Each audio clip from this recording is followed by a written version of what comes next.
Hello, this is the Sankofa Pan African series. Breffu, also sometimes referred to as the Queen of St. John, is the legend that we're celebrating in this episode.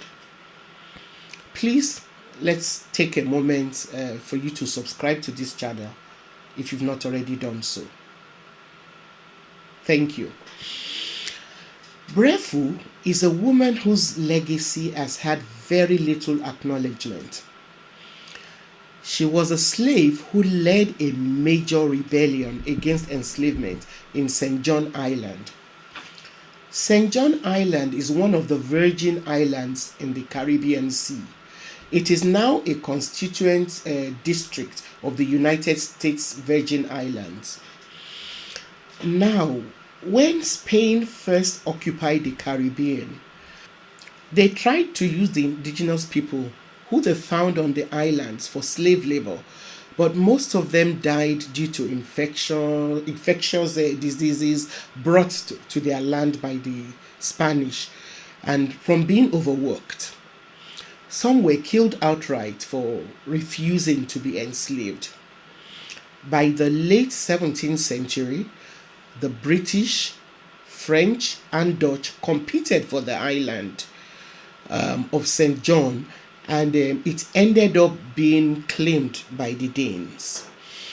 By 1718, Dutch planters had also installed themselves on the island. These planters needed people to work on their plantations but could not persuade young people from their countries in Europe to come and work on the islands since the natives had been virtually extinguished. Attempts to export Danish prisoners to work on the island, the way the British did in Australia and New Zealand, also failed. So they turned to Africa for the supply of slaves to work on the island. By the beginning of the 18th century, the Danish West India and Guinea Company had established their slave operation in the vicinity of Accra in the Gold Coast area of present-day Ghana. Breffu, who we are celebrating today, was from the Akwamu ethnic group who were part of the Akan states. The Akwamu were decimated by slave trade, and a large number of them ended up in St. John Island. Breffu was enslaved at a plantation in the Coral Bay part of St. John. In 1733, most of the islands in the Caribbean experienced really bad weather like hurricane, drought, and crop infestation, leading to extremely severe living conditions on the islands. In order to protect themselves from the harsh conditions caused by these natural disasters, many slaves in the islands, including St. John, left their plantations to hide in the woods or forests. In other words, to maroon. In October 1733, some slaves from an estate on the eastern part of St. John and from the company estate and other plantations around the Coral Bay area decided to escape. Now, in order to stop the enslaved people from escaping and forming independent maroon communities, the Europeans passed the Slave Code of 1733. If you want to know more about maroon communities, you should watch the episode I did on Nanny of Jamaica. Now, the penalties for disobedience in the Slave Code of 1733 included severe public punishment such as whipping, amputation of limbs, or death by hanging. Like Breffu, most of the Akwamu people who were captured and sold into slavery were nobles, wealthy merchants, or other powerful members of their society before they were captured.